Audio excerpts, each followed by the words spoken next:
day have arrived. Kindly welcome them with a standing ovation.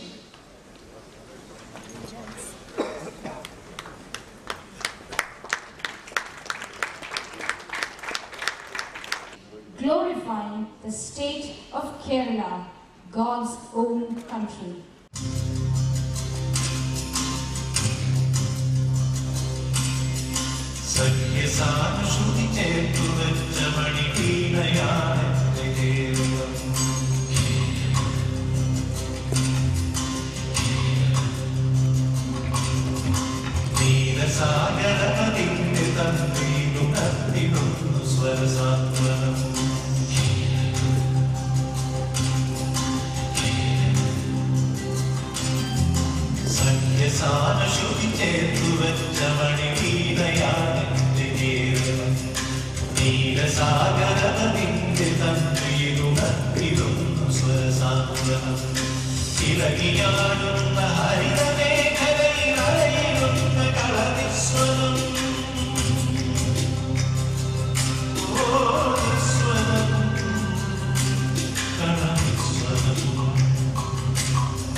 very great pleasure this morning to welcome you to the 6th All Kerala Principals Conference organized by the Confederation of Kerala Sahodaya Complexes.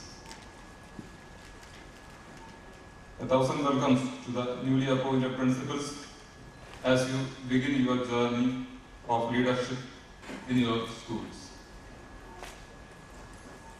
A warm welcome also to our special guests who have travelled from near and far to join us for our conference. I would especially like to welcome those attendees and speakers who have kindly come to share their wisdom and insight. Confederation of Kerala Sahodaya Complexes is an independent academic body consisting of Sahodayas in Kerala under the patronage and guidance of Central Board of Secondary Education. We are living in a world where ideology changes as fast as light could. Therefore, we should be aware of the changes to accept and modulate those changes from one way of thinking to another. It's a revolution, a transformation, a sort of metamorphosis. It just does not happen, but rather it is driven by agents of change. In this auspicious occasion, we will profoundly ponder over the theme, a paradigm shift in leadership concepts in new generation schools. It's our collective responsibility as the principals to ensure that all the children in our care have equal access to quality teaching and learning in our schools.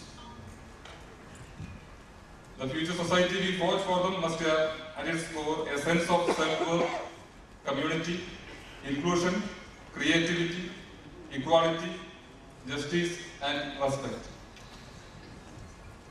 The challenge before us is to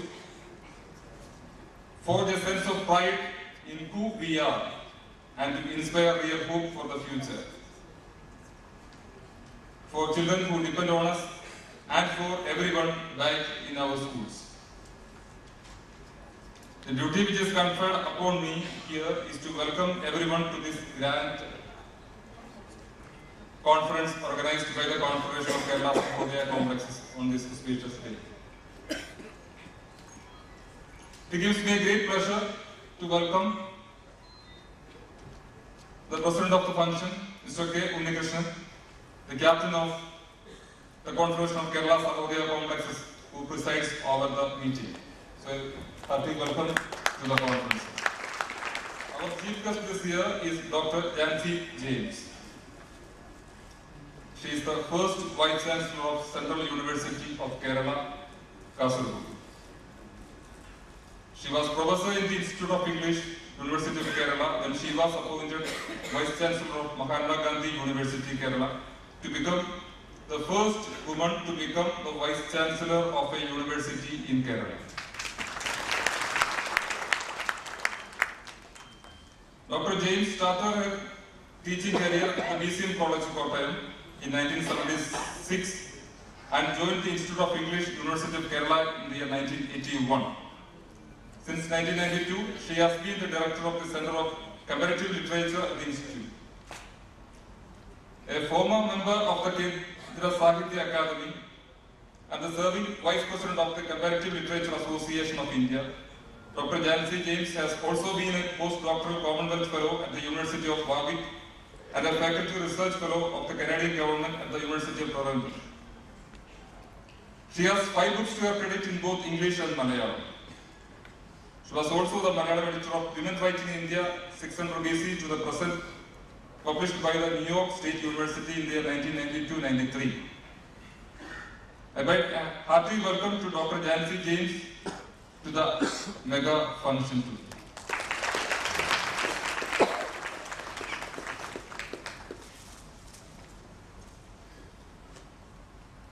When I was among the roots, they pleased me more than the powers did. I am greatly happy to be with the chairman of CBSE, Mr. Vinith Joshi, IAS. He is an ideal to all managers, principals, teachers, parents, and students. Sir, CBSE family is very happy to bow before your humility. Your presence itself makes this conference elegant and spreads the fragrance of inspiration among all of us. I take this opportunity to welcome you to this conference.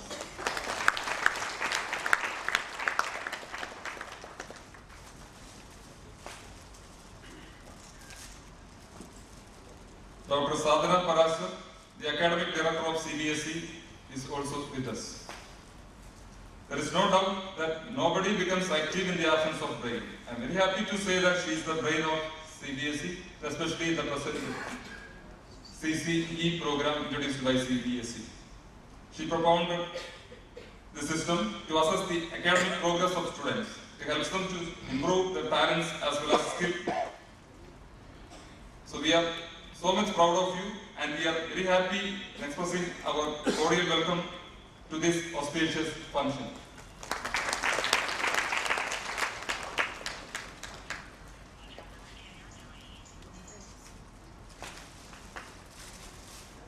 Is the General Secretary of the Confederation of Kerala Sahodaya Complexes, Mr. Francis K. Of course, as all of us know, he is the backbone of the Confederation. So I take this opportunity on behalf of everyone to welcome him to this conference.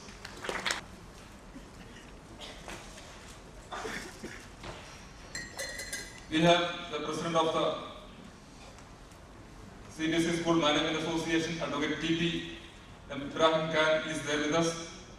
So it is my proud pleasure in welcoming Advocate Ibrahim Khan to this auspicious moment.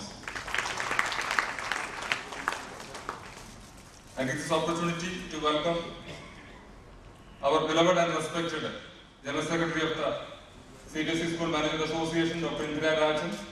So I do accord a warm welcome to Dr. Indira Rajan.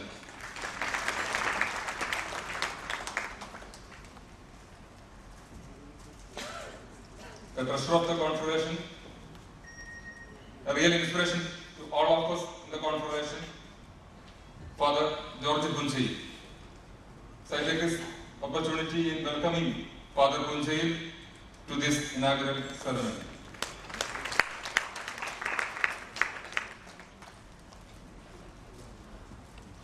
The Vice Presidents of the Confederation, Father Tommy Nambiyavaril and Mr. Jagannathan are also there with us.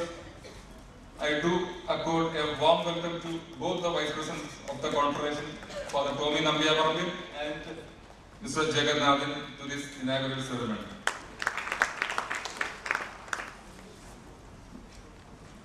Let me welcome the Joint Secretaries of the Confederation, Brother Woki, and Mr. Frederick Leon Fernandez, also to this inaugural ceremony. We have also Dr. Sri Kumar, the Chairman of Vidyodaya Schools. He is an eminent person, a scholar, great inspiration to many in Kerala. So I take this opportunity in welcoming Dr. Sri Kumar to this inauguration ceremony. Another important, I'm not speaking much on him, because as we know, he is an internationally reputed and much sought after scholar. So if I speak, it will not be sufficient, and he will not agree to it also, as I am sure of it. So I take this opportunity in welcoming Professor Debashish Chatterjee to these auspicious moments. And of course, I do accord a warm welcome to the representatives of the media and all the people who are sponsoring various events which are to take place both these days.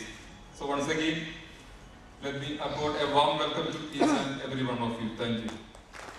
Distinguished Chief Guests of the day, Dr. Jansi Jains, our beloved Chairman of CBSE, Sri Vineet Joshi, IAS, Academic Director, Dr. Sadhana Parashar, Confederation President, Mr. Krishnan, and all other dignitaries on the dais, and beloved managers and principals, of different schools all over Kerala. Since the inception of Confederation of Kerala Sahodaya complexes, we have been organizing different activities for the benefit of the schools and students of Kerala. It's purely an academic forum, which is comprising of the different Sahodayas in Kerala. We have some 17 Sahodayas in Kerala. Earlier, there was no such opportunity for interaction between the Sahodayas, and these different Sahodayas were existing like islands without any cooperation and correlation. So a common platform is needed. For that, only we thought of forming a confederation of Sahodayas. And this is the 6th conference we are organizing. Really very happy to address you all and wish you all the very best in these 2 days session. And we have a number of managers and principals sitting together. The managers and principals are the two sides of the same coin. There is always that correlation, cooperation among the principals and managers. Of course, on different matters, see the different associations will have their objectives. Likewise, when confederation stands for academic activities, the management association stands for the administrative and the needs of the schools. So existence of these two organizations are of great importance, and its cooperation. We are looking forward to have areas where we can associate together and work together. So this conference is special with the presence of the President and General Secretary of Management Association, along with the office bearers of Confederation. It's a common platform for everyone. And I take this chance to welcome once again all the managers and principals to this function and wish you all the very best in these 2 days deliberations. Thank you very much. Honorable Chairman, Central Board of Secondary Education, Mr. Vinit Joshi IAS, Dr. Jansi James, Dr. Sadhana Parashar, President of the All Kerala Management Association, Mr. Ibrahim Khan, General Secretary Dr. Indira Rajan, my counterparts in the Confederation, fellow principals, school educators, ladies and gentlemen. The inaugural session of an educational training program is perhaps the most unsuitable occasion for any sensible person to deliver a long speech, and of course I consider myself as a sensible person. I understand that even without my prolonged presidential address, this conference is going to be a big success because we have an array of eminent speakers who I believe will be able to educate and enlighten this gathering during the 2 days of this conference. The All Kerala CBSE Principals Conference has become an annual event that hundreds of principals in Kerala are looking forward to as an opportunity to have a one-to-one interaction with the higher-ups in the CBSE to get their doubts clarified regarding the important educational reforms introduced by the CBSE from time to time. And this year, we have the largest number of registered delegates to attend this conference.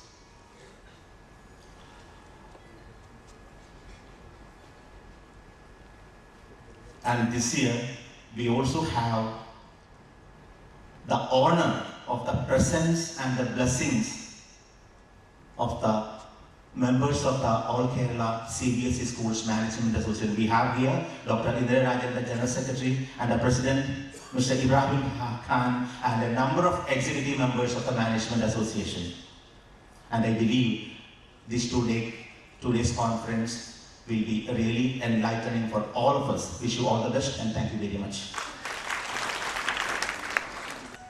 Our chief guest, Dr. Jansi James, has always been a torchbearer. Apart from her distinguished career as a professor, writer, researcher, member of Kerala Sahitya Academy, Vice President of Comparative Literature Association of India, she adorns the jewel of being the first woman Vice Chancellor of a university in Kerala.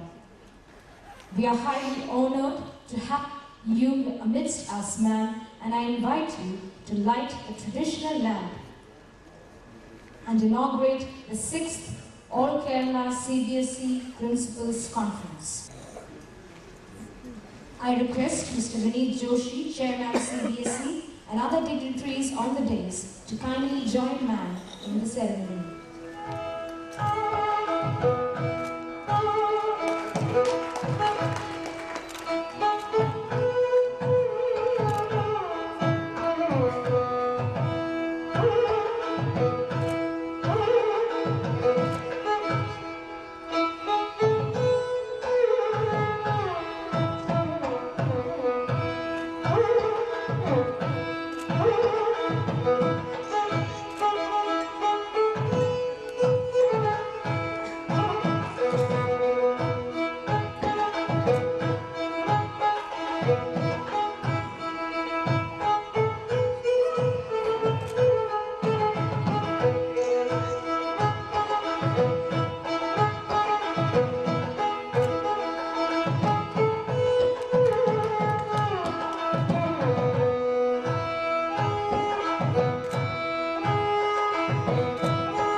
Joshi, IAS Chairman, CBSE. Mr. Francis K. General Secretary, Mr. Benny George, Dr. Sahodaya, Father George Panjel, Mrs. Indira Rajan, Advocate Ibrahim Khan, and all the other distinguished invitees on the dais and off the dais, including Professor Devashish Chatterjee and Mr. Srikumar, principals of the various CBSE schools, managers, and my dear friends. At the very outset, I must express my gratitude in giving me an opportunity to be in Kochi and to be with you on this very auspicious occasion of the meeting of principals. Yeah, that makes it better.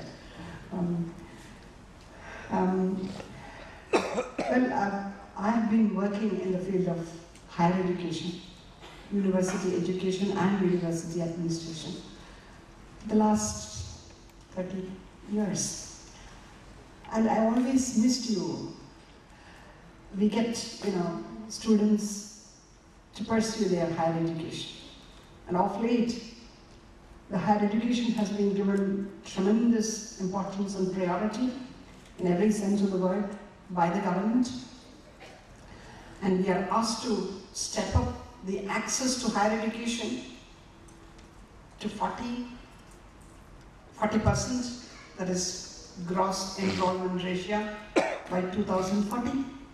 Now we have only 60, that is only 16 out of the 100 students that you send from your schools get access to colleges and universities.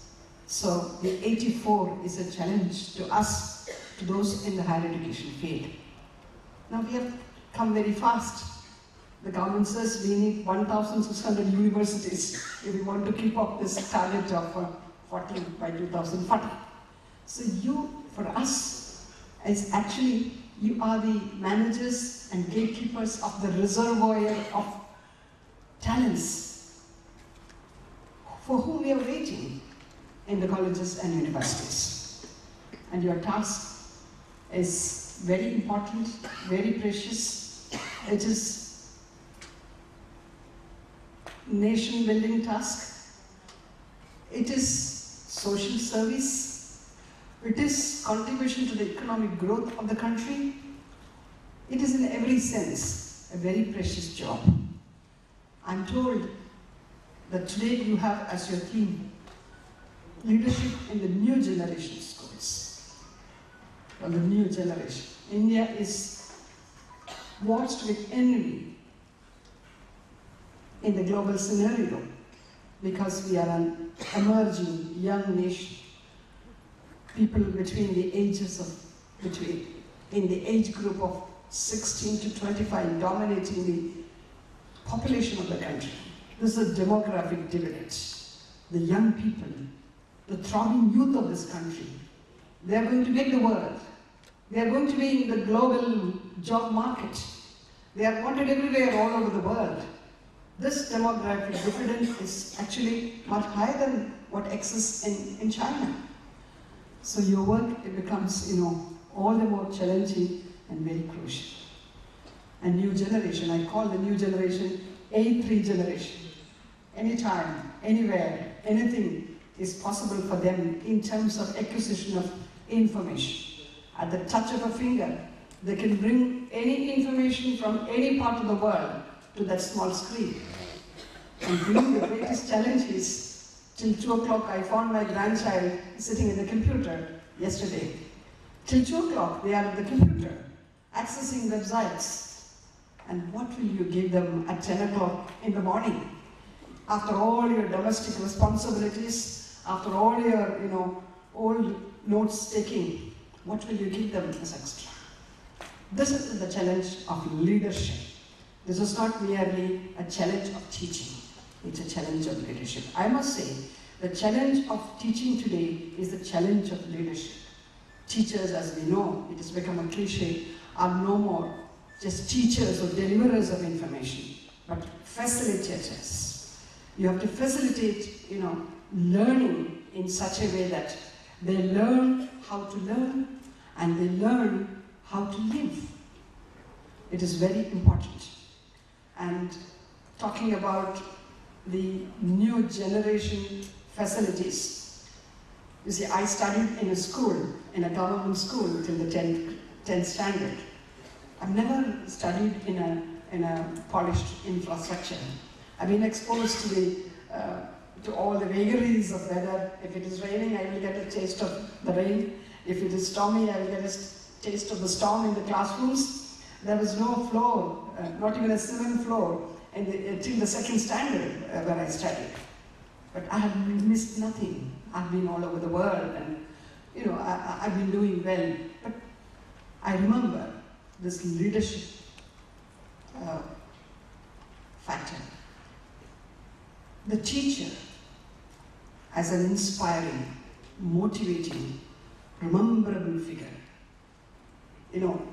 It keeps crowding to my mind, the personalities of the teachers. This is a very important factor, much more than we think. We are putting a big stamp on the young minds, by our personality. It's not merely our words, it's not merely what we teach, the content, but even the body language creates its own memories in the mind of the children. So the personality is a very important factor. And unfortunately, you're all great personalities, I know, but I'm talking to you about, certain betterments, if it's possible. These are days when icons are crumbling before us. Every day credibility, getting wiped away. Till yesterday we were holding as icons, as great people. Suddenly you find them crumbling down. So at such a time, to maintain the credibility and the respect and the respectability of the teacher, that is a challenge. Because the models before our young generation, the peer influence upon them regarding what a hero is, what a leader is, that is something to be really understood by the teacher and the principals. And principal, I must say, principal is the person. The principal should vibrate energy. The principal should vibrate, inspiring air all about. I'm sure Professor Chatterjee would give you exciting information on what it means to be the leader of an institution as he has shown over the years. A Bengali coming over to Kerala and establishing IIM in Kozhikode, and how the transformation has changed in the institution. This is possible. This is a time when we need transformation. And you talk about new generation, it's not merely a kind of a terminology or a nomenclature. Now, I talked about information availability. Our students are better versed in handling all these computer gadgets. My 5-year-old grandson defeats me in speed when it comes to managing the computer and the laptop. But you see, something is happening, something very undesirable is happening, not only in schools, but also in colleges and universities. Dr. Sahodaya has done marvelous work in preparing a great package of assessment, etc. We also know that we are doing good work with students in terms of giving them project work. They do good work. But something is happening, which is merely a superficial acquisition of information. Information has to be transformed into knowledge, and knowledge into wisdom. Unless this happens, there is no point, in teaching them, in stuffing their minds just for a period of time, a short period of time, with information. And also these are days when the slogan is in the air: innovate, create, apply, implement. And we are told that companies come to recruit students to the campuses with the hope of getting 150, and they return not even able to take 15, because they think that, these people, the students, they have their rank certificates and all that, but they don't know how to explain, communicate what they have learned. They do not know how to put it into practice. So the companies say if they take them, in 9 months they can train them and make them good employees. But it is a waste, because they will jump away from that and go into better companies. So what we cannot do for 15, 16 years, they can do it in 9 months. What is that magic? That is something that we have to identify. Now, talking about these projects about which we are now so, proud. When I was a student, project came into my life only in my PG classes. But now, we stuck them with projects. But you know what they're doing? They go to websites, cut, paste, spiral bind, and do all the gimmicks with, color painting and whatnot, and it's ready. But cut has a different meaning in Malayalam, kattarika. I think they do that. Kakkuka, paste cheyyuka, submit cheyyuka. Submit, which means go on. It is not pasted here. It has to be pasted here. And the teachers, the leaders, have to see that these young, tiny, mischievous followers, they paste it right on their brain. It is also important to give them lessons in choice. Choice is the greatest challenge of today. We have products all over. Even in our domestic choice, we know that. Choice is important. What to choose? Which information to choose? What would benefit them? What can they integrate with their own essential, basic potential?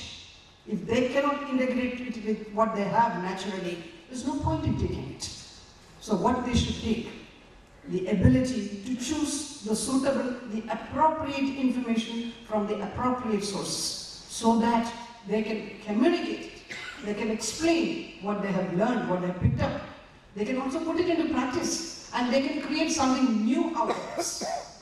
Unless this happens, well, we will have reasons to think twice about the kind of leadership or teaching that we give to the students. This is very important.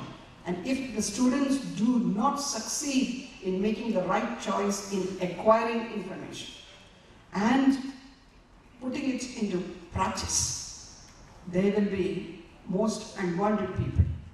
I'm told that in India, the stunning statistics is that only 16 out of 100 people who pass out of these colleges and universities get appropriate jobs.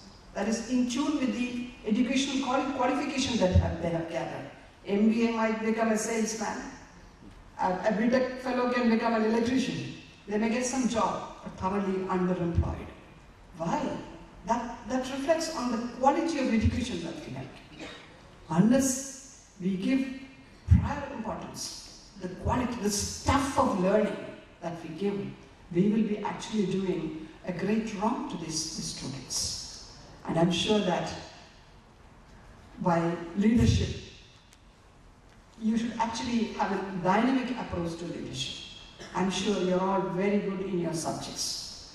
But these are days when interdisciplinarity is the need of the times. You cannot lock yourself up in compartmentalized subject quarters. You have to relate one with the other. And also, relate the students with the reality around. Any project, however small or big it may be, it should have a touch of reality around. Let them know the society. Let them feel the pulse of the country that they live in. So that at some time when they get a job, this mindset will be there to contribute something to the growth of this country. They may disappear into a corporate world, but at the same time, there will be ample opportunities for them to do something to rectify the maladies in this country, which probably they have identified sometime in a small project that they took when they were a school student. It could be waste disposal, it could be pollution, it could be something related to the road construction. Our children are really smart. They are our wealth. They are the wealth of the nation. And you are the wealth keepers. Your responsibility is enormous. It is also exciting. I wish I were in your place. I'm here because I was taught by an excellent teacher, my own mother. She was a history teacher. I still remember the kind of extra mile she used to, let us go. She was my class teacher in 8 and 9 and 10 standard. How she used to ask us to read, go and read glimpses of world history.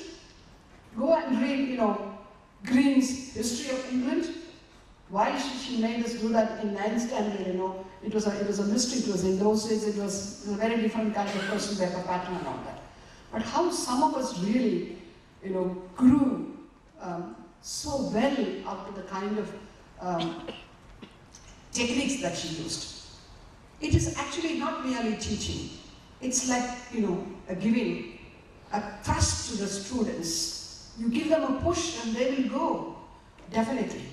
And I must also share with you one sad truth. You are all excellent teachers, excellent principals, excellent administrators. But we have also, you are the cream, but we have also the other side of the coin. When many teachers become teachers, not because it's their choice. It is not their first choice. If they don't get admission in any other educational program, they will join a B.Ed. So that is also the sad story. But once you join B.Ed, then you grow, that's all.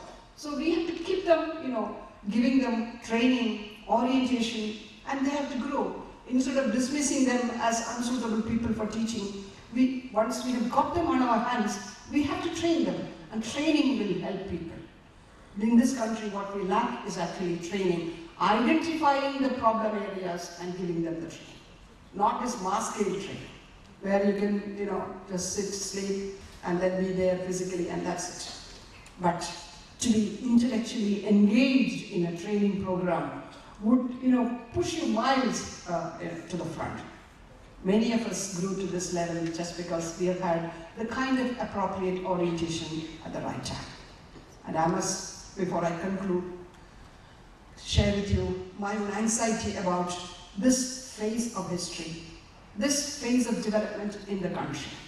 We are in a transition point, where on one side we have the tradition with us as a big hangover, all of us. You touch it and it is there.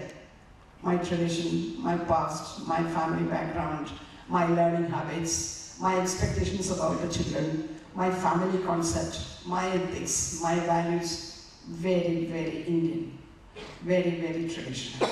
On the other side, you have on your hands the latest technology. the latest technology. You have to integrate. You have to balance them. You cannot replace one with the other. We have a marvelous tradition in learning habits, in learning patterns, in teaching patterns. But now we are talking so profusely about IT-enabled teaching.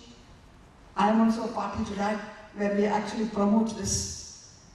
But I must tell you, there is nothing which can replace, which the student can get from the mouth of the teacher, from the presence of the teacher. You have to balance both. Gurumukhathunu kittunnathu adine pagaram vekkan mattonnumilla ennalladanu satyam. Pakshe adu guruvinte mukhamayirikkum. Adu guruvaayirikkum. So our efforts are actually to become great gurus. And gurus are great leaders also. I must tell you that a teacher's life is a 24-hour intellectual engagement. If you keep your level of thinking high, your students also will keep their level of thinking high. The irony of the situation is that although we have all the facility for accessing the latest and the most advanced sources of information, our children's minds are not exactly engaged in intellectual preoccupations. They are distracted, they are confused, they are sometimes unduly fascinated by the latest in technology, forgetting that what is important is their personality. Then, parents don't complain, they take it for granted. But we have a different habitat, we have a different approach. They should go fresh to schools. They should feel the fresh air of the morning. They should spend at least a few minutes in prayer. They should have a direct communion with the forces of nature when it is fresh in the morning. Let us insist on these things. Our homes should ring with prayers in the evenings. They used to earlier. But now we lose them to the tuition centers and entrance coaching centers. We have to rethink these things. We have to recapture some of our very good aspects of our tradition. I'm not saying that, all that is old is gold. But let us not miss the gold in the old.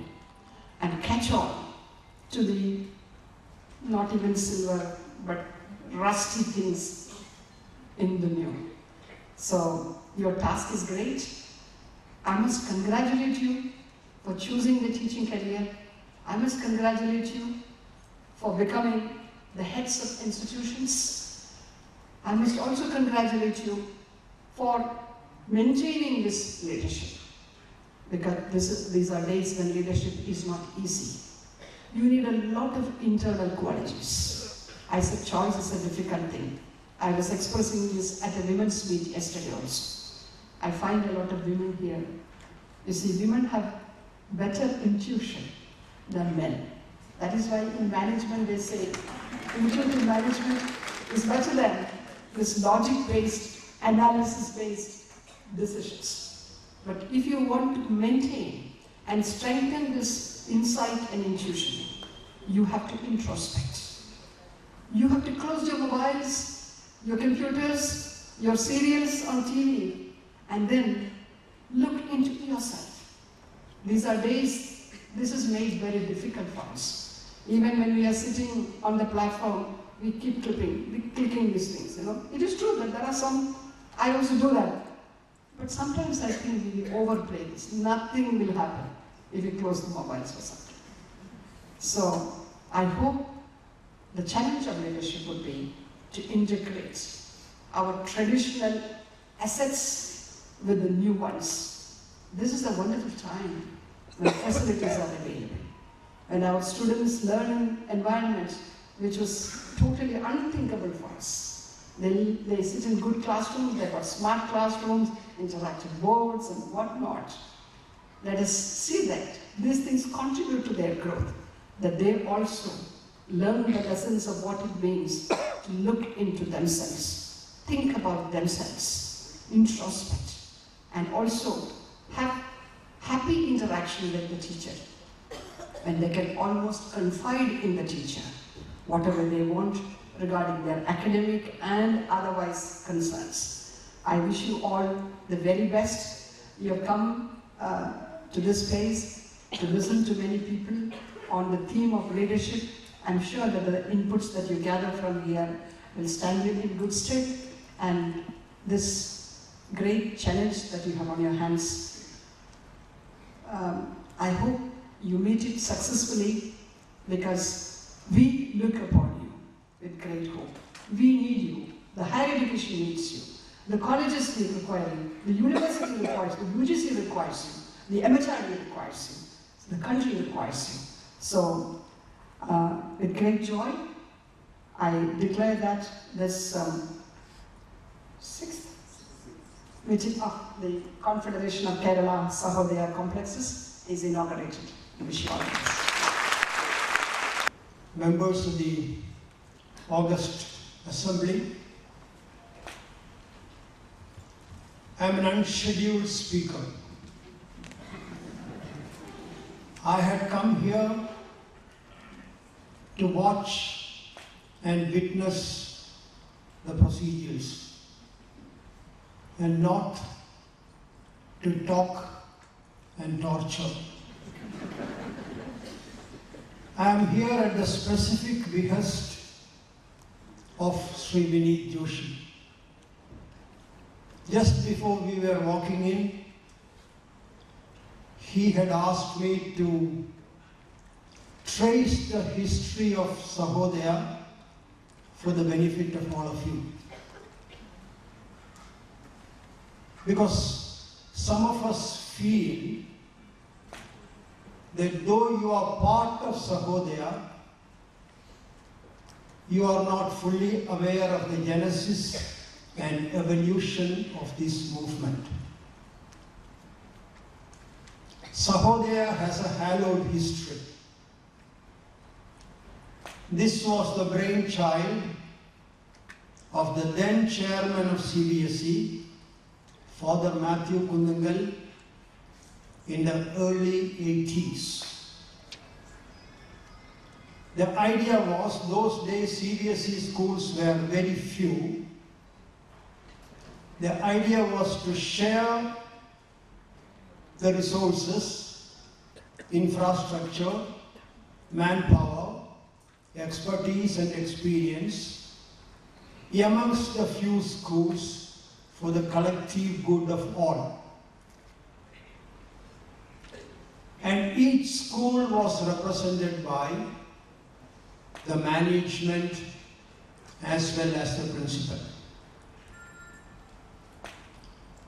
Kochi was the second Sahodaya in the country. The first was in Jamshedpur.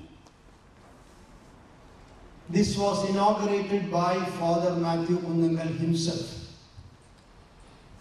Why I have been asked by Sri Vinit Joshi is probably because I was the founder president of the Sahodaya in Kochi.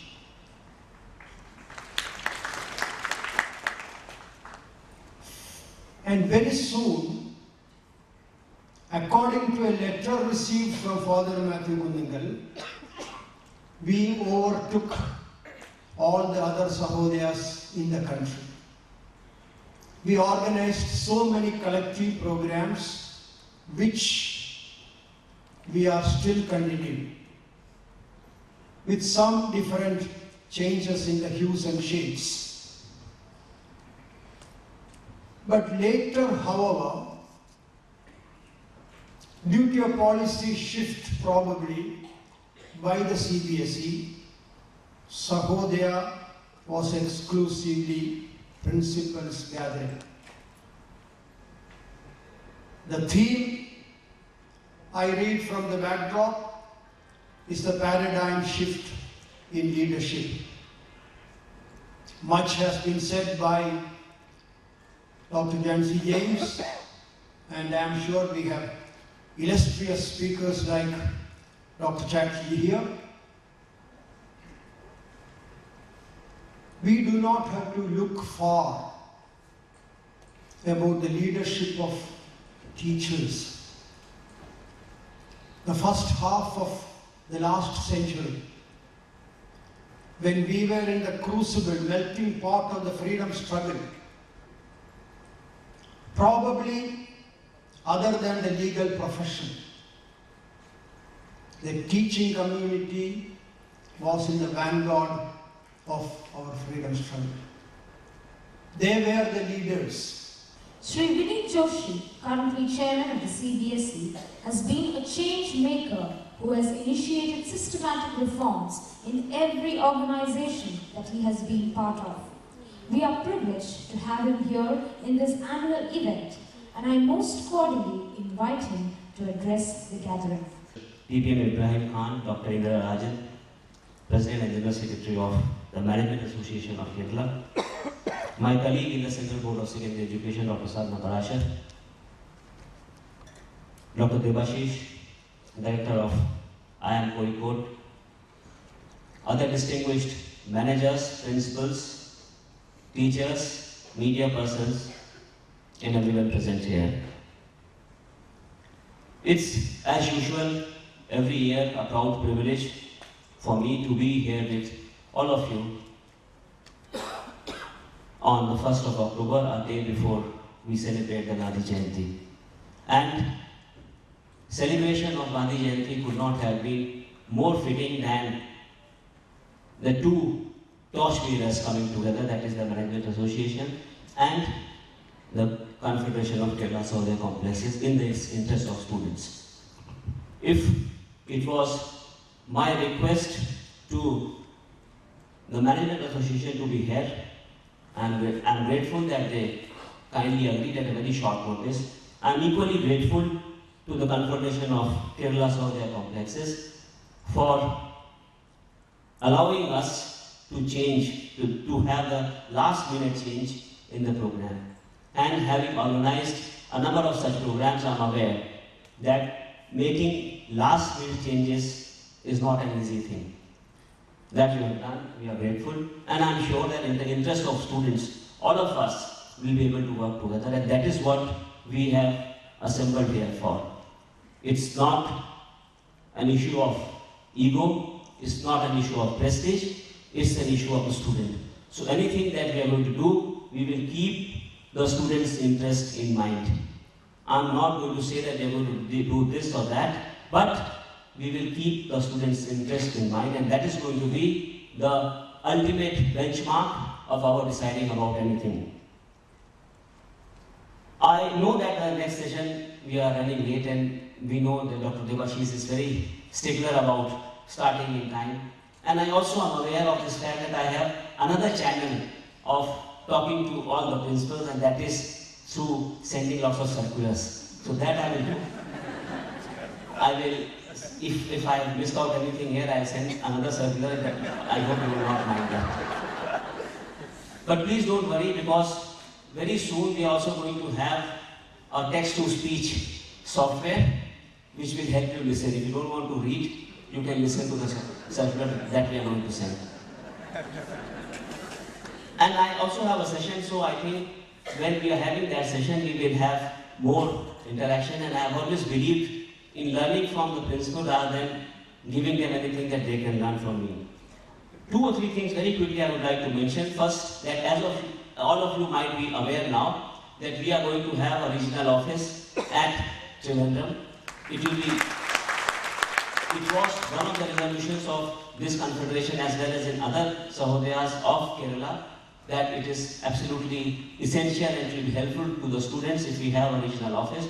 So the board has decided to establish a regional office at Trivandrum, and very soon it will be functional. We have been able to locate a building on rent in which we begin immediately, and once we have our own building, we shift there.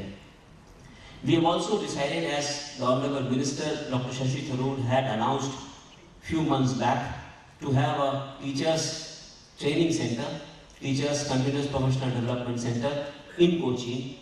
For that, the government of Kerala has already identified the land. We are also in the process of identifying some rental building where the training can happen.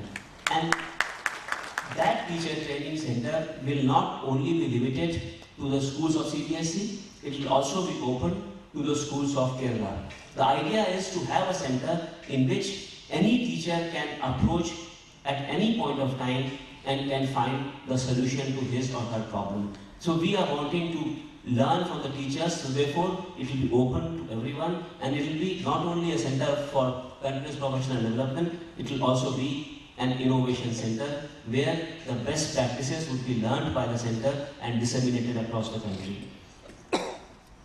The rest, I think I'll talk to you when we meet in the session after lunch. One thing I would like to say, that if you want to be a good leader, have a PhD. By PhD, I don't mean that have Doctor of Philosophy. By PhD, I mean have passion, have hard work, and have discipline. If you have these three things, you can be an excellent leader as far as the school system is concerned. Once again, I wish all of you all the best and congratulate the Confederation for organizing this function. Thank you so much.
Honorable Chairman Sri Joshi IAS, Chief Guest of the Day, Dr. Jansi James, Vice Chancellor, Sunny University, Kerala, Dr. Sadhana Parashar, Director Academic and Training, Mr. K. Unikrishnan, President, Confederation of Kerala Sahodaya Complexes, Mr. Francis K. A., General Secretary, Office Bearers, Executive Members, President and Secretary of Management Association, respected managers, delegates, and well-wishers. Today, the state conference organized by Confederation of Kerala Sahodaya Complexes is a trend-setting and forward-looking event. It's my present duty to propose vote of thanks to our dignitaries and delegates. Dr. Jansi James, Vice Chancellor of the University of Kerala, in the inaugural address, has presented this generation as eighth generation and encouraged us to take up the challenge of leadership. We really appreciate you and thank you for your very presence and encouraging words. On behalf of Confederation of Kerala Sahodaya Complexes, I place on record my sincere thanks to ma'am for the very presence and the inspiring message. As a token of our appreciation and thanks, may I invite Dr. Jansi James to kindly accept the memento.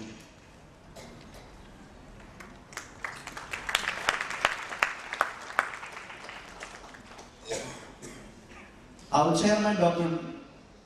Sri Vinit Joshi IAS, the presence of the chairman is really encouraging and enriching experience for everyone.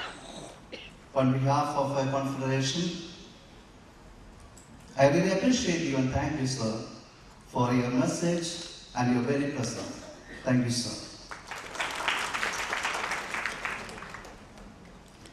Dr. Sahodaya Parashar, Director Academic and Training, we are really encouraged by your presence.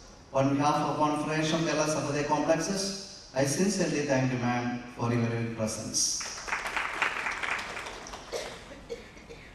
Also thank Dr. Sri Kumar, the Chairman Vidya and for the felicitation.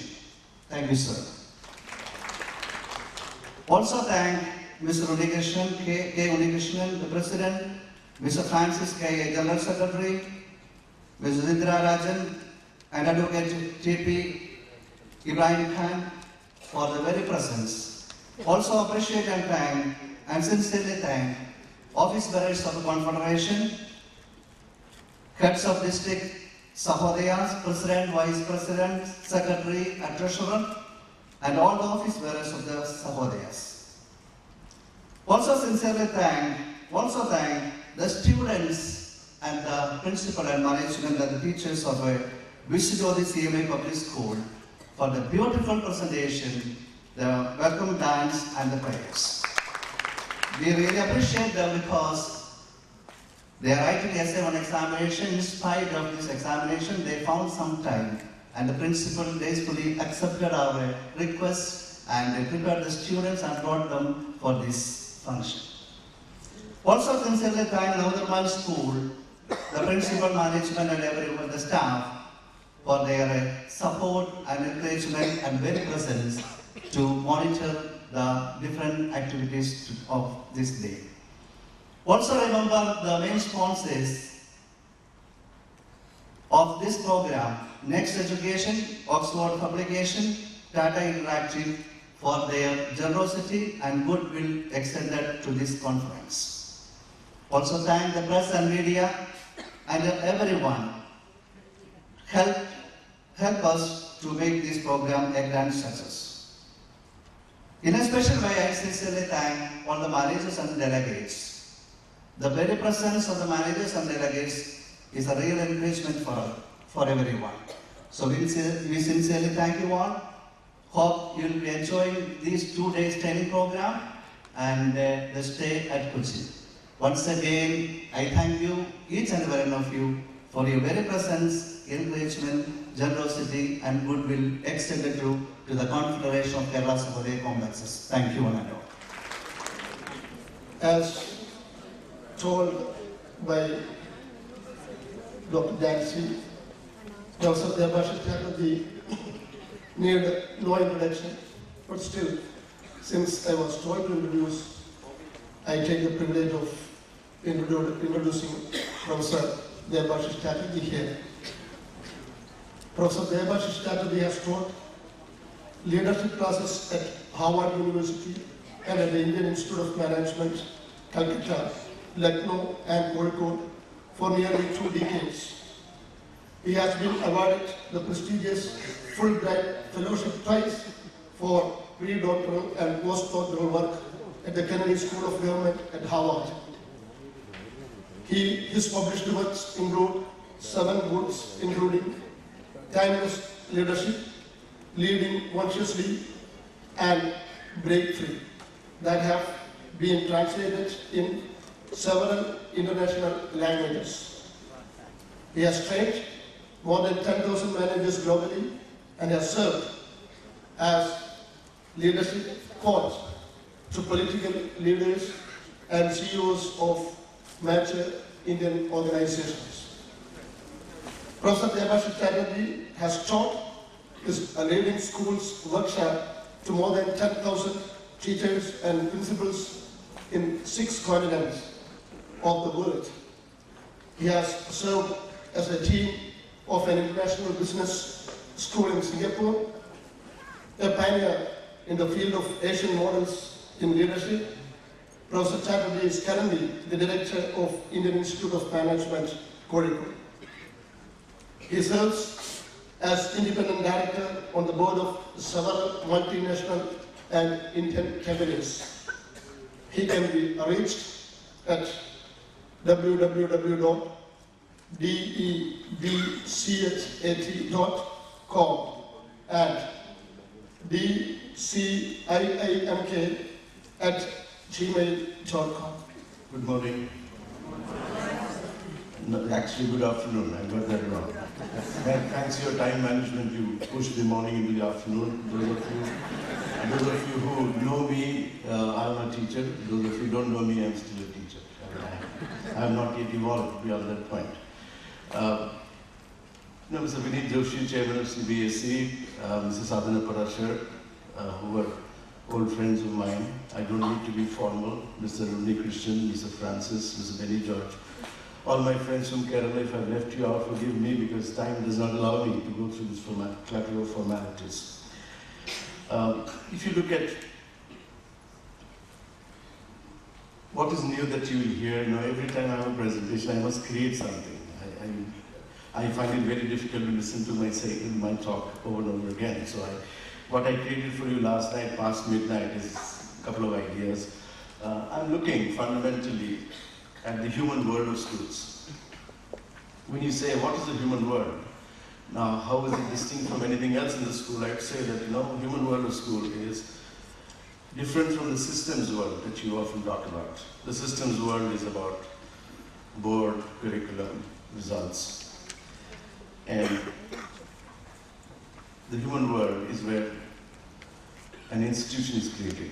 One is the story of the business of education, the other is the story of business of the institution, business of organization. I'm going to dwell much of that on these issues. So the first thing that I would like to, the first two questions, I think you can start a talk with no more than a good question. So first question, 2 questions I have on your plate is, what is your vision of the school of the future? What is your vision of the school of the future? Now, those of you sitting here might want to write down a few things. Don't assume that you are the only visionary and the others in the school are patients of cataract. Please.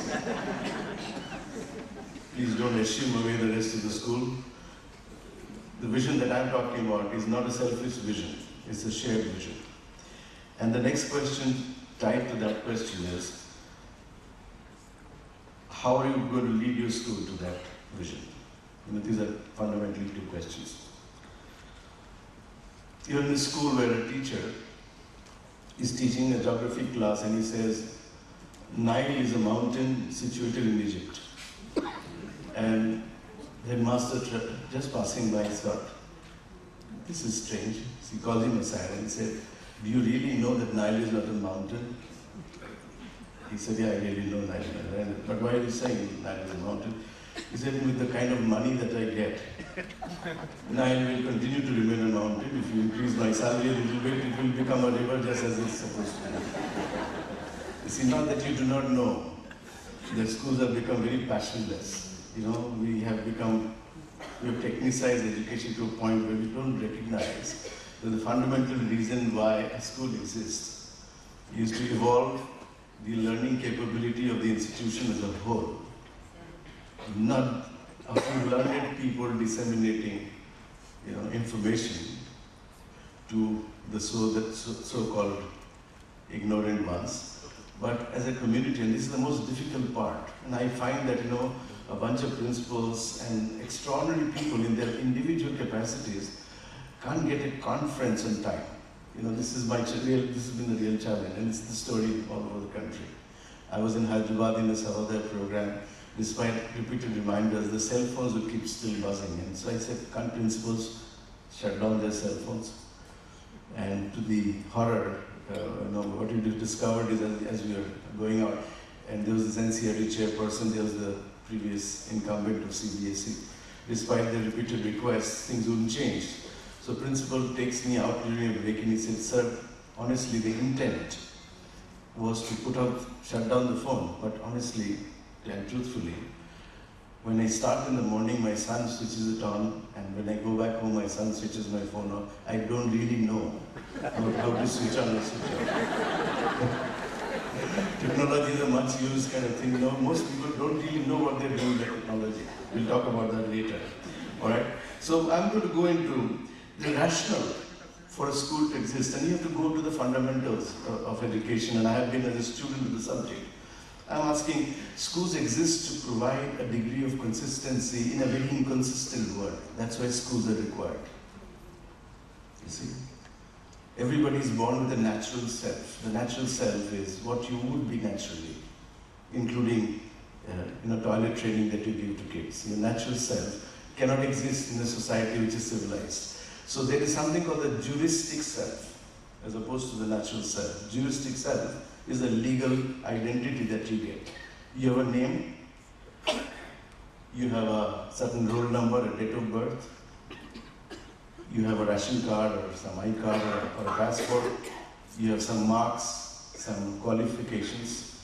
These are your juristic self. Juristic self is something that the society, the law agencies, the organizations give you, accreditors give you. And so you have a juristic self, and the nature of the juristic self that it is forever expanding in our life. You will see that starting with UID, the juristic self, everybody wants to know who you are, where you stand, where your coordinates are. And this goes against the natural self. This natural self that has been toilet trained, that's been trained to do things in school. And therefore,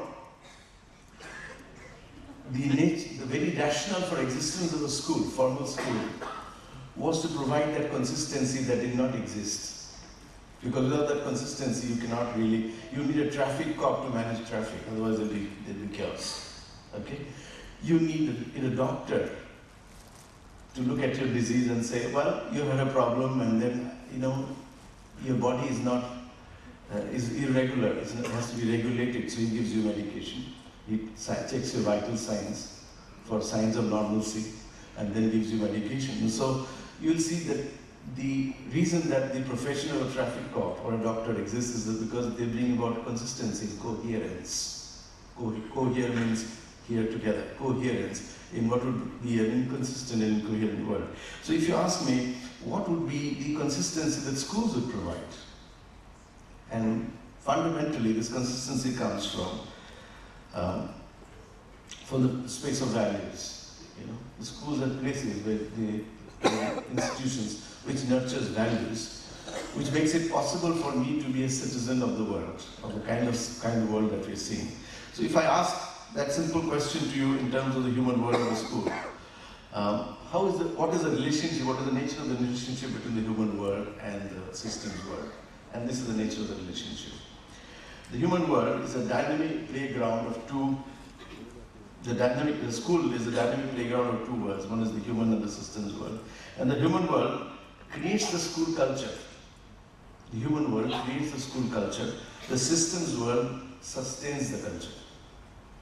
So if your obsession is with the juristic systems world, and you have not really taken cognizance of the human world, you'll end up creating a system with little passion, with virtually no excitement around the teaching learning aspect, which is what the school's job is. So excellence must first be created in the human world before we can institutionalize it. So if you start worrying about institutionalization even before you understand the human world, look at a movement that started, Sadhana has done it with absolutely the right intent. Great work done by CBSE in terms of evangelizing that the nature of evaluation must change. And see what's happening in the ground level. I'm sorry, Sadhana, you have to brace up for some criticism here. Well-intentioned, right? Look at what's actually happening down there, between what is thought of and what happens in the human world. Why does it happen? We have to take stock of that. Now, I'm going to share with you what would happen if we try and think of changing the dynamism of the human world. First, you have to change the dynamism. What does it mean? Changing dynamism of the human world. What does it imply? Think of an institution called IIM, and in that institution, I invite 32 faculties to teach a course called Perspective. Perspective is the name of the course. 32 professors who sometimes don't talk to each other because they fight. They have been invited to teach, and first of all they say, "Oh, I can't teach. No, I have a pedigree. I have a pedigree. I can't teach anyone." They say, "No, you have to teach. You are invited." And they are not asked to create content at all. Students will create the content. These 32 professors will be in tandem work to teach 6 sections of these students a course called Perspective on Business. Okay? Now see what happens in the human world. What happens is real fighting, And it took me 2 years to get this on board, but these 2 years was a learning of extraordinary human process. What happens when somebody who has been teaching operations research works with marketing, somebody who's been teaching history, for instance, teaching chemistry as well, and somebody who's teaching chemistry, teaching history, and 2 of them together teach a subject called Perspectives of History and Chemistry. Something like this happens. And therefore, you realize that the dynamics of the human world creates the system, the culture. After the Perspective course was launched, I saw lot many more interaction between faculty. I saw an energy that was swelling up, and you could see this over coffee breaks and all of that. So if you look at an institution that has existed in Kerala for about 17 years, very few people know about it. Now, you may not be able to read this because it's too small a print, but I'm going to tell you what we did in Kochi. We realized that we must have a vision for 2047. How does the future look like in 2047? How does India look like? So I went and said that we have a vision called globalizing Indian thought from Kochi. They said globalizing Indian thought. What Dr. Shashi Tharoor was in my campus. He said, Devashish, if Shashi thought can be globalized, how does it remain Indian anymore? I said that's. And if the schools become spaces, not just places, then it stands to reason that you have to essentially look at agility of your structures, your buildings. First of all, you have to understand that the classroom walls do not create the class. The neural walls of the students' head, there are a couple of brain structures there. Those neural walls create the classroom. And the defining limits of the classroom are not brick and mortar walls. The defining limits of the classroom is the brain structure of the students. Now, if you have curriculum on one side and if you have the brain state of the student on the other, which one do you think is more important? Which one is more important? Brain state of the learner. So that becomes the defining value. Curriculum is necessary. I'm not saying that you don't need a curriculum.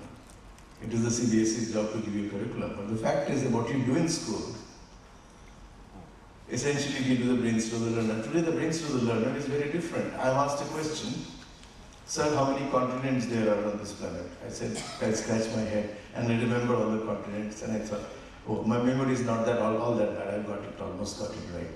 He says, "No, you missed out the most important continent." I said, "Which one?" He says, "The internet. There are a few billion people there.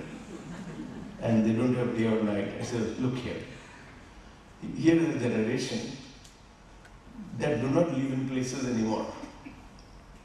They live in spaces that are very different from your and my conception. Their brain structure has changed in a way that the defining aspects of what a place is, that holds true for you, does not hold true for them.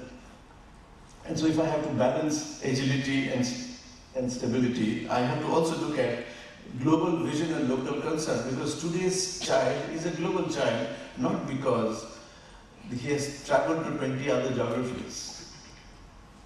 He is a global child because he can actually access something that you could never access in your time. So the shelf life of the teacher, of the principal, you know, if you're 50 plus or thereabouts, you'll see that your ability to access what the brain state of the learner is, it becomes the most critical adaptive challenge for not just for you as a teacher, but also for you as a principal, because you have to figure out who have you got within the walls. And if you have no clue, then you are absolutely going to destroy an institution, because the human world is going to be obsessively struggling to break out of the walls that you have created. Whether it is of the curriculum, whether it is this or that or the other thing. It doesn't matter what structure you bring. The structures are going to be really, challenged by where the learner is.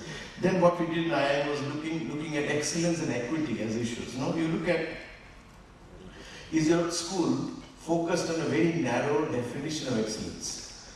Right now, your definition of excellence is how many people got into IIT, how many people made into this, into that.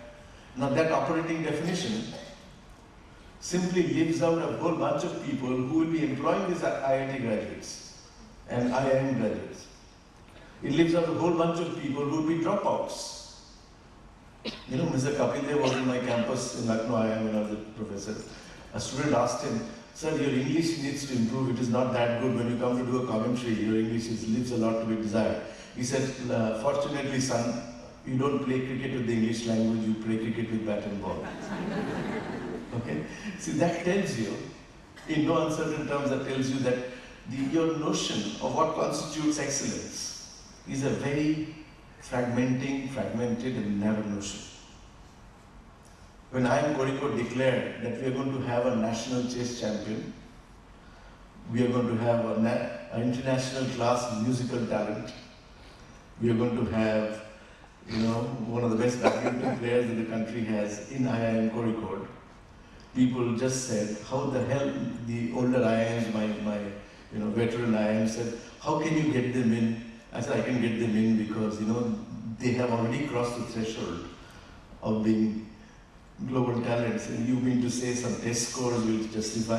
When I had 54% women walking to IIM Kozhikode classroom this year, and it was mainstream news in the media, I got hate mails from men, from boys. He said, "Are you making this into a women's college?" I said, "No, I'm not making this women's college. I'm just representing in the manner that it should be represented, because, at the age 23, a girl and a boy competing for the IIM entrance, they don't have a level playing field. The girl's mind is caught between marriage, and if there's a coaching center money, most of it will go to the boy, because the father is a middle class, worker in Indian context. So I must balance it. And as the result of these girls coming in, I've noticed two things. Professors comb their hair more often, and boys are dressed better. Conversation in the classroom, a lot more intelligent conversations are happening. Believe me, things are changing. And corporates, yesterday we had somebody from Mahindra and then from the Tatas, Citibank, P&G, they said, we actually need these women because our own mandate in our own organization is 50% of the talent pool at the entry level of corporations will have to be women in India. I said, why? He said, they said many of our products address women. Now, if you're lucky, we'll probably be the first woman, just as we had Jansi, the first woman vice chancellor, the first woman chairman of State Bank of India. And I know it was not easy to get this done. I'll not tell you how, but the point is not easy. Because there is still a whole issue around gender being of, you have this notion of excellence which is still very primitive. And we need to redefine that in the context of the school. Then I said, we have to balance between high tech and high touch. How does it happen? IIMs are supposed to be high tech places, but the director stands at the door and he shakes the hands of every student that passes by. Now you may want to see, what does that handshake really mean? See, it means that the whole content of the fact that you are not a director, you are just a human being. And the student said, he's not just a disempowered student, but he is, he's just a human being. That human contact is very critical. It is missing in the school system. It is missing in the school system. I see professors sitting at adjacent cabins. They're sending emails to each other. They're talking, they're chatting. You know, you're chatting with whom? Oh, I'm chatting with him. Where is he? Is there the next? No, you didn't chat. And let's just see how idiotically we have become consistent with technology. And we don't seem to see that, you know, the technology has its place and there's an appropriateness of the use of it, but it doesn't really happen. And so I'm looking at then a vision that looks at institutions as spaces, not places. We are also looking at a vision that looks at balancing these paradoxes, because you know this leadership, the whole journey of leadership, is not to be very good in one thing. You know, there's a difference between expertise and leadership. Most people who don't understand the difference make the mistake of assuming that I have been a gold medalist in IIT, IIM, whatever, and then I went to MIT, and I'll naturally be a great manager. It doesn't necessarily mean that, or a leader. It doesn't necessarily mean that. Because leadership is not expertise. Leadership is a little more than being very good in something. Yeah? It is always this constant balance, because you're talking about leadership of an ecology of people. You have to talk to the plumber with the same intensity you're talking to the Prime Minister of the country. And it is very difficult if you can't do that. You're going to cut out a part of your ecology.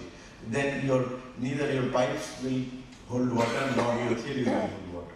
You'll make a mess of the whole thing. So look at what happens. Look at what happens when we ask these critical questions of principle. Yes, we need to understand. So we are going to look at two questions. And I'm going to look at this audience and say, for instance, if I have a question from you, and the question is, at what time of the day are you most effective and efficient in learning? I'm asking you a question. At what time during the course of the whole day are you most effective in learning? And I'm giving you three options: early morning, late morning, and evening. Three options. Okay, how many early morning? Can you raise your hands?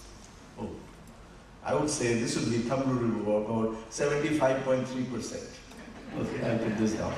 How many evening? How many evening? This would be about 13%. Okay. And how many in the course of the day? I can barely see. Not even 1%, not even 0.5%, not even 0.3%. And your schools are structured at what time? Laughing, huh? How do you structure your school? Just see how you're at odds with whoever. Just see what happens. Okay, next question. When I stay in one place for too long, I become restless and fidgety. True or false? How many say true? Overwhelmingly true, right? Suppose some students have this tendency to be fidgety. How do you respond? With overwhelming anger and the need to discipline, right? You know, this is a generation that is looking at a hypertext. They're looking at 5 different things at the same time. And you're dealing with them in a control mode, command control mode. Does it work? Just ask this question. Third question. While learning, I'll give you 2 options. I prefer others to provide procedures for me to follow, or I prefer to create my own learning procedures. Which of them? I prefer to create my own learning procedures. Again, 95.5%, 99.5%. And what do you say to your class? Make notes. No, you don't say that. You say take down and reproduce the notes in the manner that I taught you. That's your evaluation, right? Now you can see the inconsistency between what you do, what you like, and what you impose in the school system. See the inconsistency. And you know the reason schools don't succeed is because there is no consistency between what you say, what you do, and what you think. Is that clear? Is that clear? I'm sorry, I have to say something very unpleasant. 11:50 we were supposed to start this. Could we start it? No. Can you see the kind of signals that you will send? Because you are essentially creating the stuff of the civilization. What is happening in school will happen in the parliament. What's going to be happening in school will happen in the parliament. There are 3 kinds of students we had in class. I have said this several times, but I'll tell you the first kind. Every time a question is asked, hands would go up, right? Or if the guy is particularly the backbenchers, the heads would go down like that. They don't want to make eye contact. And there's a third category, even if they did not know anything, still have their hands up. These are the kinds who run the parliament, run the country. And you are saying that it is possible to be inconsistent and yet be a leading school. You cannot be a leading school with those inconsistencies. So what did an entire cabinet experience when they came to the IAM system? I had the entire cabinet, chief minister in this cabinet, they were there for a day. You know, they experienced something that they started talking about. What did they experience? You know, they experienced that if you did not, if the chief minister and the cabinet did not obey the protocols laid down by the school, they had to pay a fine. I said if the phone rings, the chief minister of Kerala, current chief minister of Kerala, has to pay a fine. You are not allowed to have your secretary. The class starts at 9, it means 9 o'clock. And it ends at 5:30, it means 5:30. Okay. And believe me, for a whole day, the entire cabinet was sitting in my room, and they obeyed everything meticulously. We made no concessions. I also charged everybody present a fee of 25,000 rupees. It came from the government of Kerala. It was not free. You think, how can you ever charge? We charge. We said, now that we will not do the program. And they paid the fees. It happened. Right here it happened. Now, if you demonstrate consistency, the things around you tend to go by the consistency if you start demonstrating that. So is it possible then that your first interface with the human world of a school will have to address this whole issue of, is there a consistency between what I truly know to be the right thing and what I truly do in practice? If that inconsistency exists, the schools have lost their mandate as institutions. You may still be a school, you may run, the business may go on, because of the nature of the demand in India for everything, you know. If somebody is just, you know, fallen down, there will be 20 people watching. So getting students to school is not the issue. What you do with them, what transformations you bring about in them becomes a critical basis.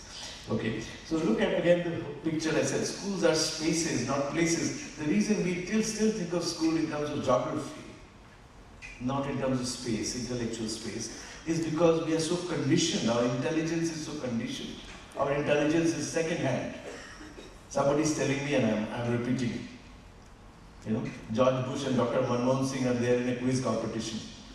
And quiz masters ask them a question. The question is, suppose a child is born to your mother, neither your brother nor your sister, what is your relationship to the child?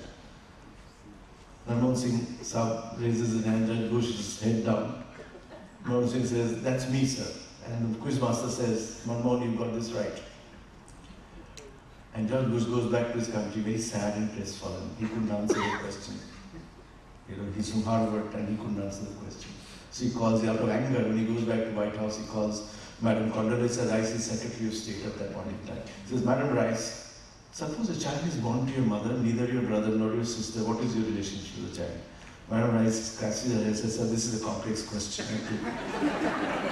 I have to go to the Defense Secretary. And Colin Powell happens to be the Defense Secretary. And he said, Colin, tough question, but try and answer it. Child is born to your mother, neither your brother nor your sister. What's your relationship to the child? Colin says, oh, that's me. Rice says, oh, got it. So goes back to John Bush, said, sir, I've found the answer. The answer is Colin Powell. George Bush is angry, upset, he's scratching his head. You don't know the answer to such a silly question? That's not Colin Powell. The answer is Manmohan Singh.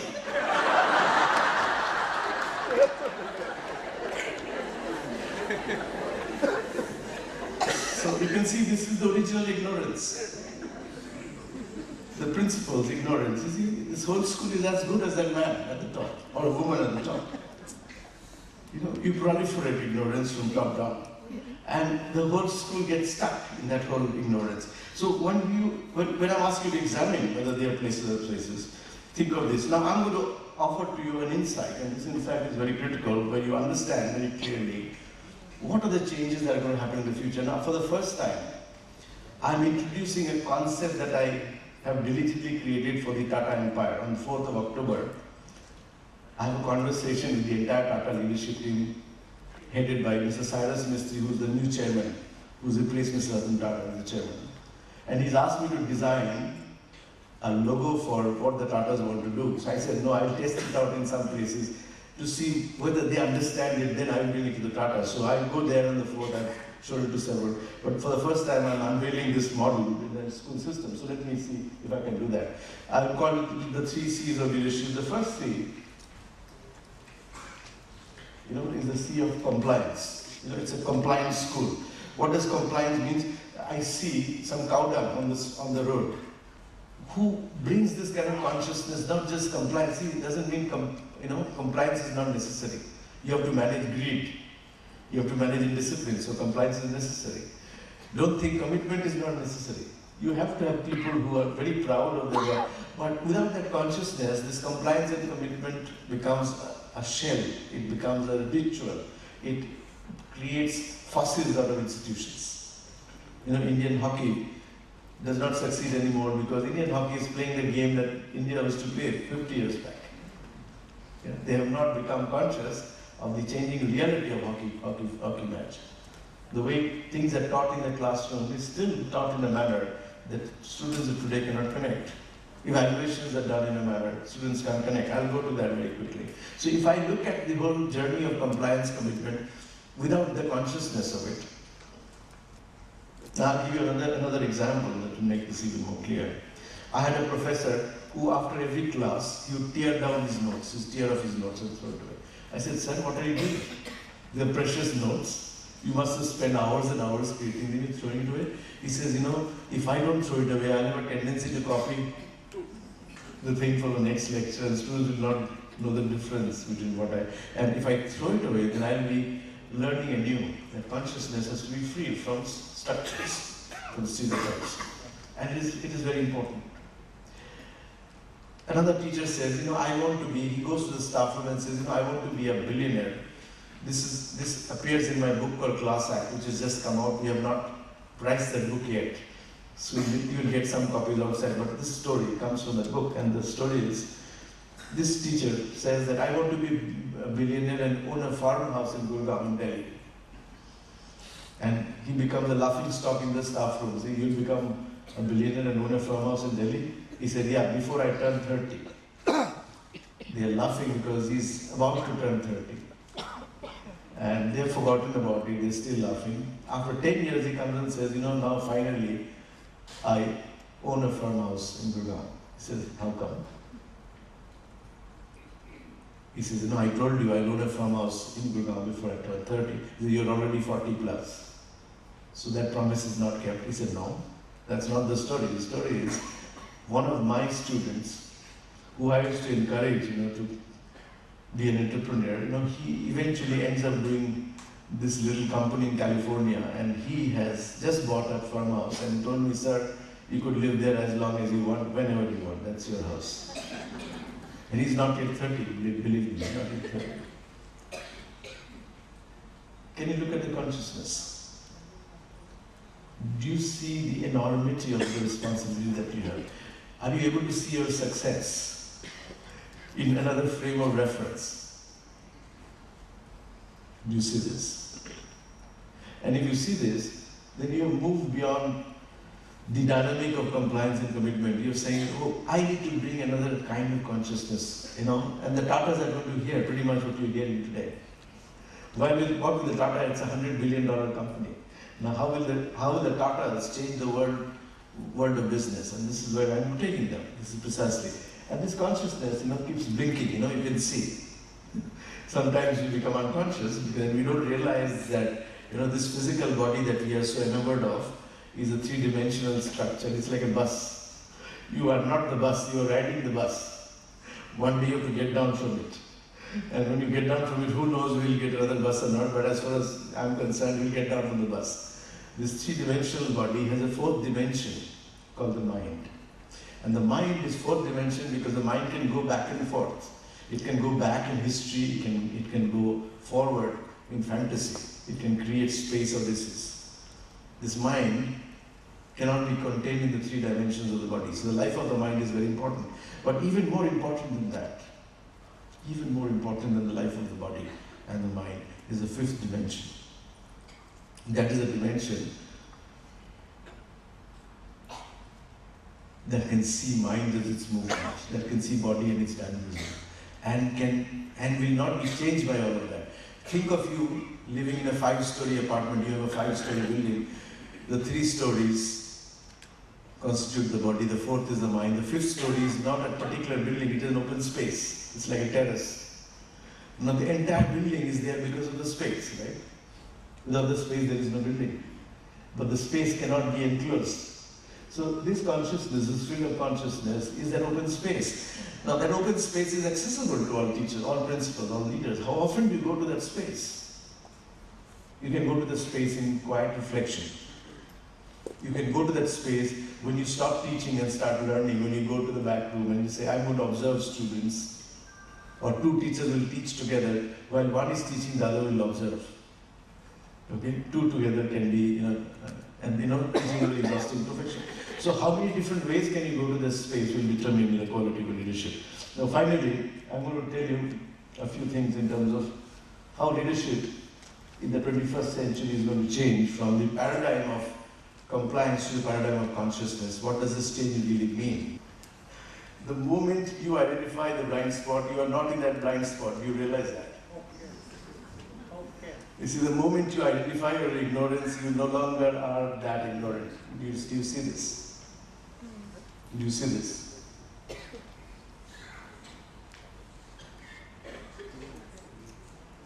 I often have this whole issue with principals not saying these 3 very golden words, I don't know. The point is that I don't know is not a state of ignorance, it is a state of learning. I don't know is the point for where you start learning. So if it is a blind spot and you say that, I really don't know this,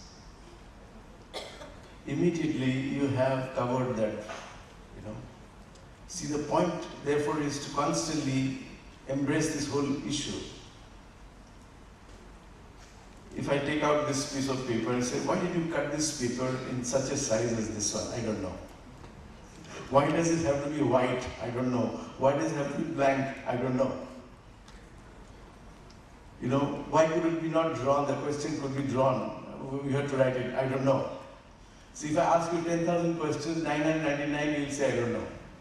Simply means that your blind spot is fundamentally the lucid spot of learning. It's not a blind spot.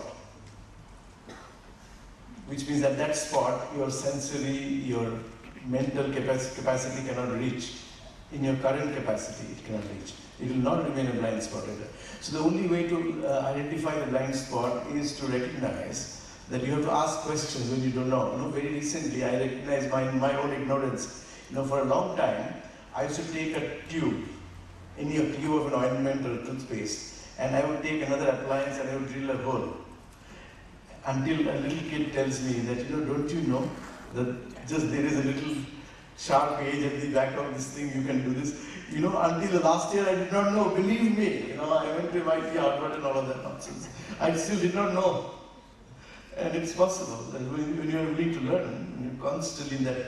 That's why I said, ask what's new. And that's fundamentally, that's a state way. So the way to identify what you don't know is ask what's new. That's another alternate way of asking question. Good question. I really appreciate it. Who asked this question? Me. What's your name? Dr. Dinesh Kap. Where are you, Dinesh? I'm from Thrissur. Oh, wonderful. Good. Okay. If you are to design a curriculum for school level, what would it be like? This comes from Mridula,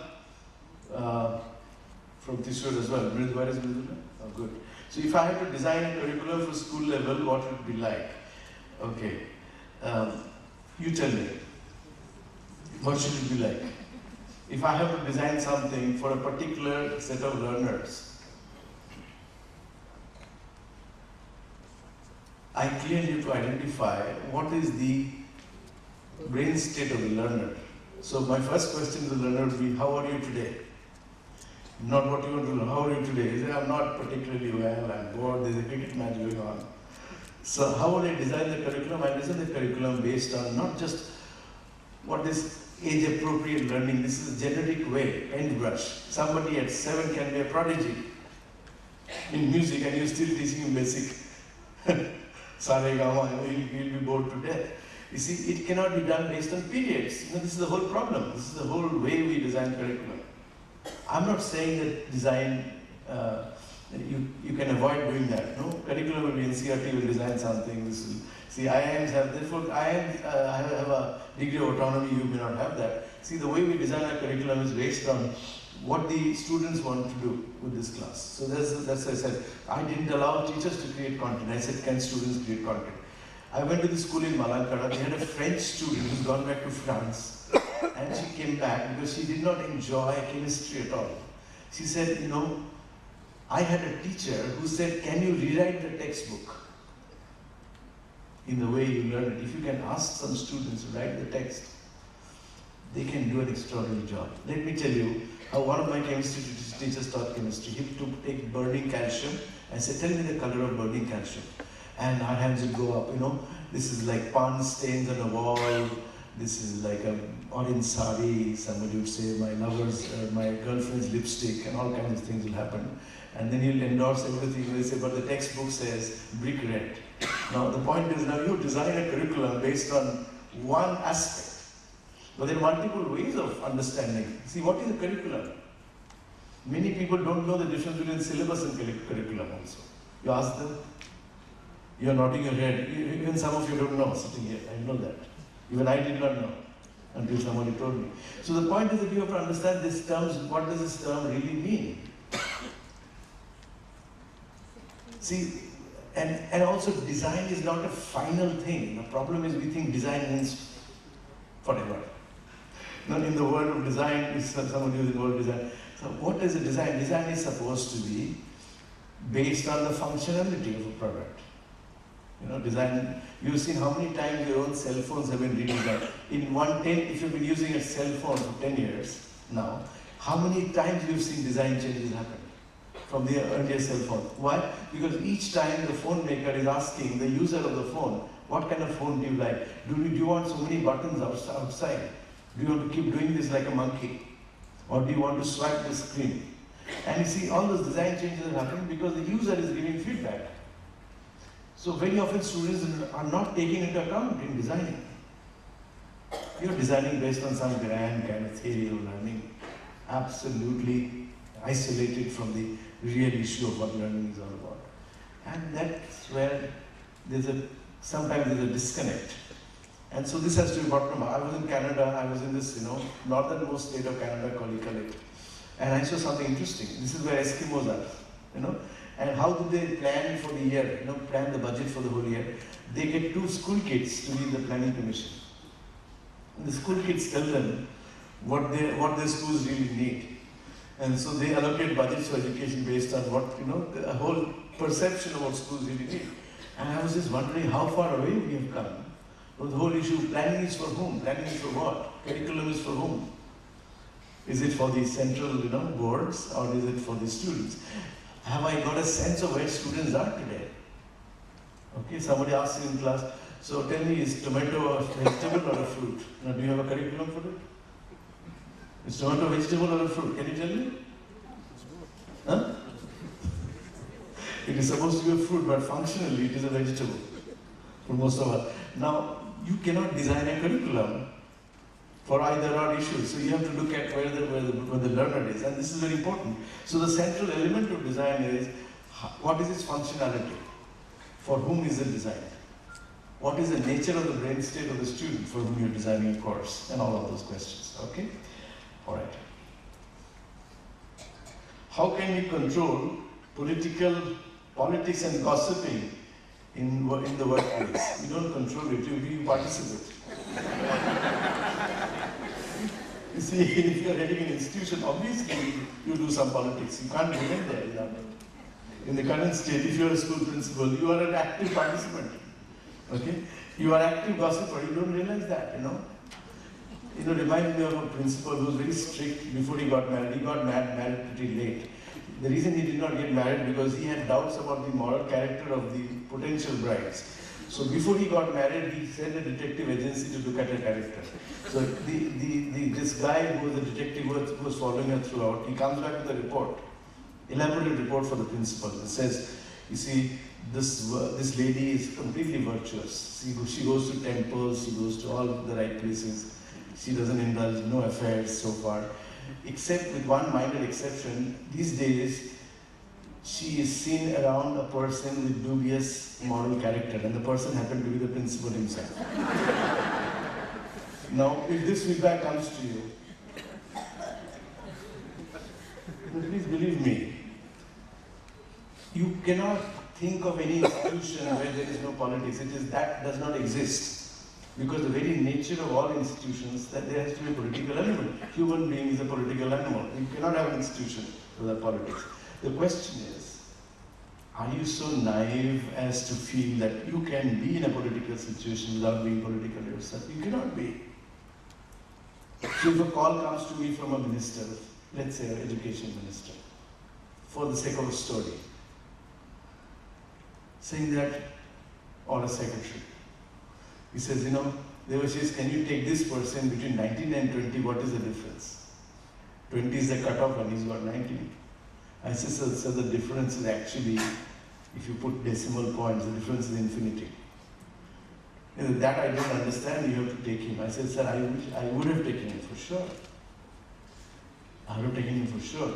Except that in this institution, the director is lesser than the system. The system is greater than the director. Even a director cannot do anything with the system. Please forgive me. I cannot do much. I wish I could. No, this is not a straightforward answer. This is a political answer. So you have to be a political animal to be a principal. If you're not, then don't be a principal. Don't be a principal. So don't stop it. Don't try to stop it. Be mature. That gossiping is a way of telling you what they cannot tell in the formal setup. If you're a principal, you've been a good history teacher, and all of a sudden, or an English teacher, most English teachers become principals. You're an English teacher, become a principal all of a sudden, and then you go back to the same staff room, where over groundnuts you had so much gossip about principal and others. You have now become a principal. You go back there, people will stop talking. They'll just shut up, and you are, say, I'm the same person. The moment I become a principal, there's an invisible glass, invisible wall between me and the rest. But that's precisely what it is. That's precisely what it is. Because by virtue of your position, you cannot stop gossiping. Because gossiping is a way of telling informally what cannot be told formally. You see, when Mr. Jati Basu was the Chief Minister of West Bengal, and he was there for 30 years, 20 years plus, 30 years of a government, and they could not say that we don't want the Chief Minister to go. They cooked a story, and this gossip spread very quickly. What was the gossip? There was an elephant which stood in the way of the Chief Minister's, car brigade. And Chief Minister was worried because the elephant was blocking the way, he was not moving. The Mahot came and all kinds of persuasion, elephant would not move. Then somebody who was Chief Minister's secretary, he went and whispered something to the Chief Minister's ear, to the elephant's ears. And the elephant immediately moved away. So he said, what did you tell the elephant? And the gossip went as follows. We went and told the elephant that now here is a Chief Minister who once he sits on your back, it will be 30 years before he gets up. Okay, now you can't tell that straightforward, no? So gossip helps. And you can see, don't think of this as negative. This is part and parcel of life. Now, how do you look at it as an organizational construct? You can't stop gossiping. What you can do is give gossip a different dimension. See, you gossip about excellence. You gossip about what could be done for... You see, the color, the contour of gossip can be shifted. And the kind of informal conversation can be changed by introducing things that only you can do on an everyday basis. For instance, you ask what is new, immediately the gossip will shift to reception, to what is new.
Director of IIM, Devashish Chatterjee.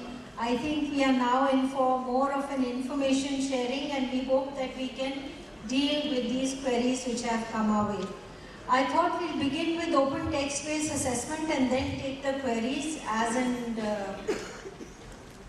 I'm sure all of you are anxious now to receive the open text-based assessment, because we had said that it will be uploaded by the end of September, so definitely by the next week you should get this onto the website.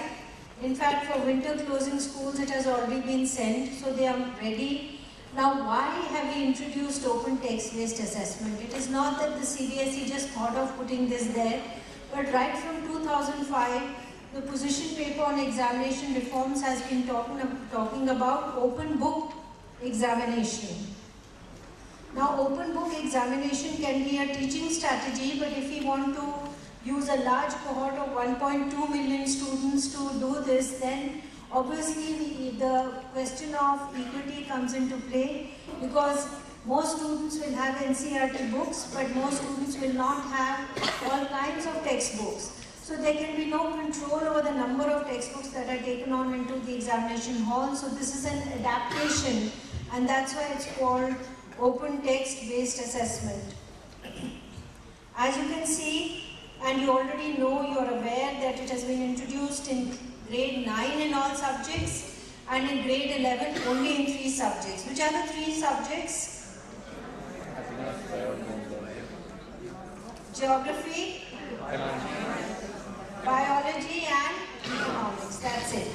Now, it is hoped that there will be a number of benefits for students when this is done in the class as a practice activity. So thereby it will provide room for a lot of application and inference of concepts which may otherwise be just learned and memorized.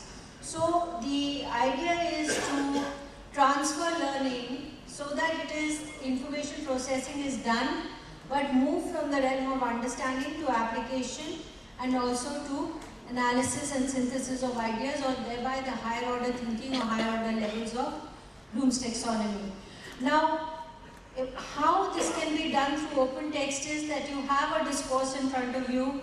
There are some sample questions which the CBSE is giving, which are not the normal recall or knowledge-based questions. These are open-ended questions which presume or assume that there is more than one correct answer.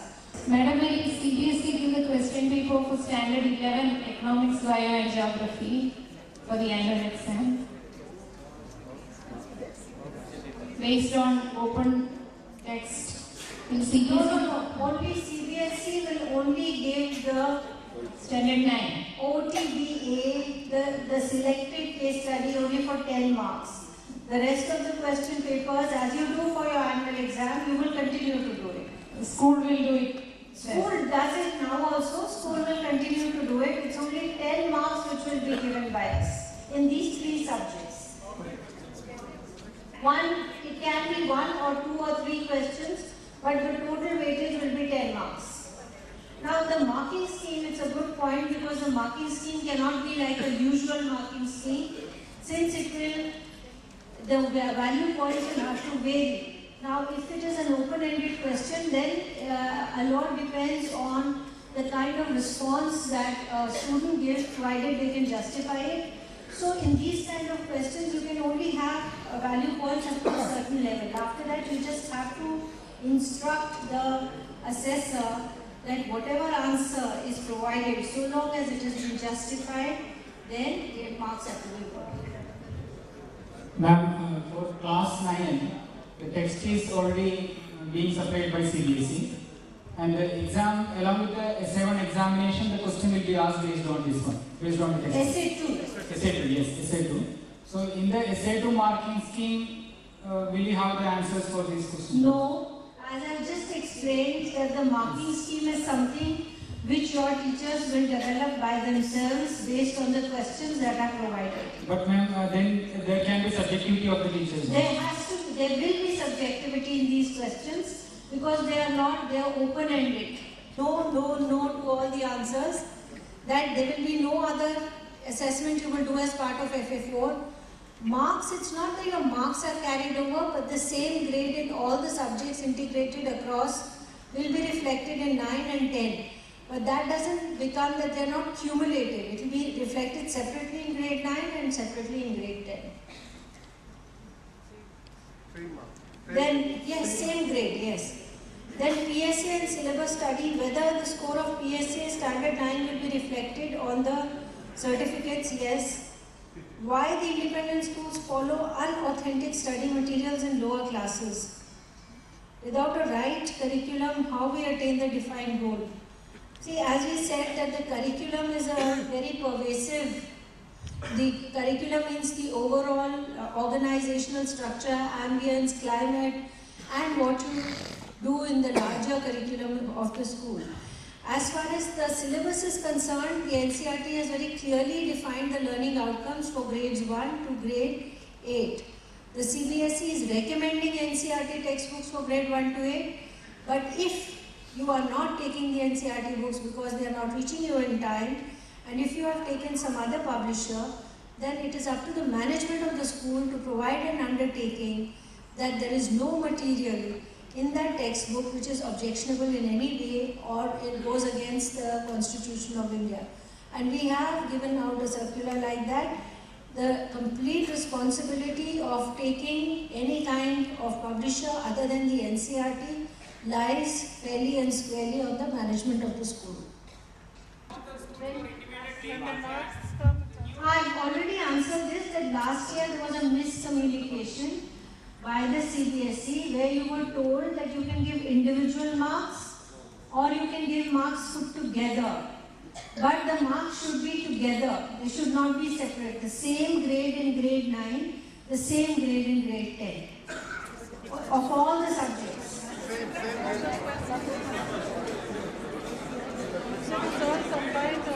Combined. Yes, all the marks are combined, not separate in English, not separate in maths, not separate in science. Congratulations for inviting me. And something about the logo. A lot of care has been taken to design this logo, and I want to congratulate the Confederation because you can see it is holistic. It's not looking at just the pen and the book, but also there's a guitar and there is a palette of colors. So I thought it was very well designed, thought out. So congratulations. Thank you, ma'am.